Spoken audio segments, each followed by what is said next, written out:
Bagi mereka yang berpandangan rasional pula, tulisan Jawi dianggap Kementerian Pendidikan akan menjadikan tulisan Jawi Yen sebagai peminat tulisan Jawi. Alasan kerajaan NGO Melayu sekolah. Islam Bangkit bagi membantah persidangan penolakan tulisan Jawi oleh Persekutuan agar Persatuan isu pengajaran dan pembelajaran tulisan Jawi ini dapat diselesaikan segera. Hai, Assalamualaikum dan salam sejahtera. Nama saya Nurul Ainur Nasihah. Hari ini, saya akan membentangkan isu semasa berkenaan tulisan Jawi di kalangan masyarakat kita.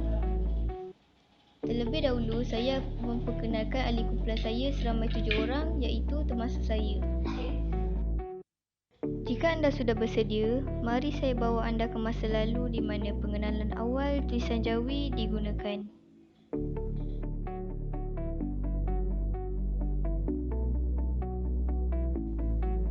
Tulisan Jawi digunakan secara meluas di negeri-negeri kesultanan seperti di negeri Melaka, Johor dan sebagainya seawal abad ke-15. Tulisan Jawi juga bertujuan untuk surat titah perintah, hukum kanun dan juga kaedah perhubungan utama sesama saudagar. Proses pengislaman rantau Melayu telah melariskan abjad Jawi sebagai sistem tulisan yang paling berkuasa.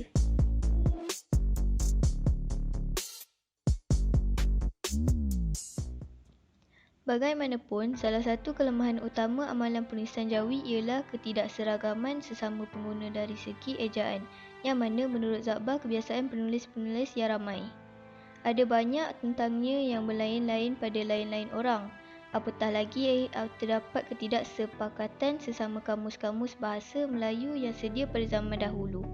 Hal inilah yang mendorong beliau untuk menggubal satu sistem ejaan Jawi yang baru pada tahun 1938. Dulu tulisan Jawi asal memang serupa dengan tulisan Jawi Arab, tetapi sedikit demi sedikit melalui perubahan untuk memberi kefahaman lebih pada orang Melayu. Huruf-huruf Arab asalnya ada 31 hingga orang Melayu tambah 37 dengan menambahkan 6 lagi huruf baru, iaitu Va, Nga, Nya, Ta, Ya dan Ca yang tak wujud dalam sistem murni bahasa Arab sebab mereka tidak boleh sebut.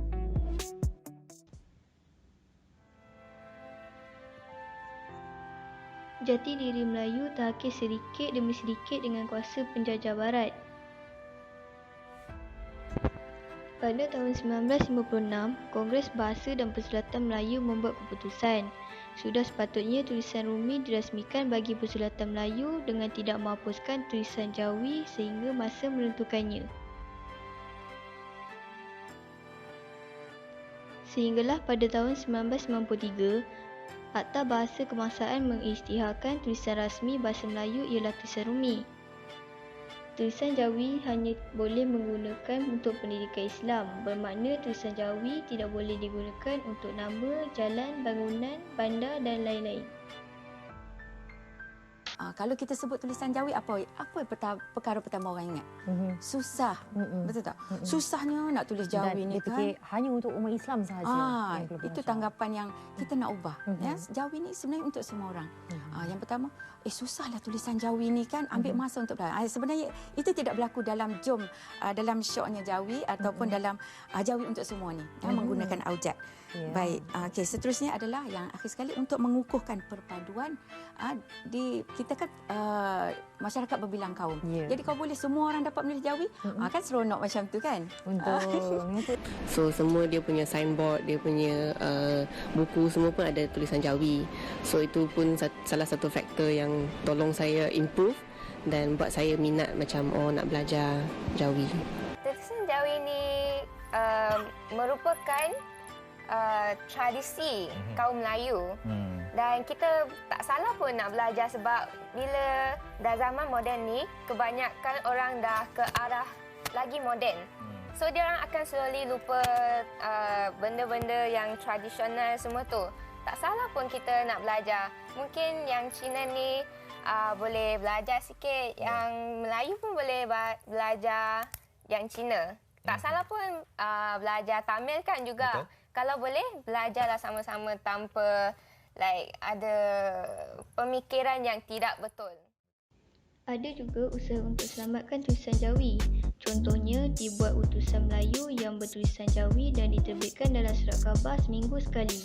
Selain itu, ada juga diterapkan dalam jet off flyer kanak-kanak belajar tentang tulisan Jawi. Tapi hakikatnya kitalah yang bertanggungjawab selamatkan tulisan Jawi kita ini. Akhir sekali, terima kasih kerana menonton video. Semoga mendapat iktibar dari video ini. Hargailah tulisan Jawi yang diwarisi turun-temurun.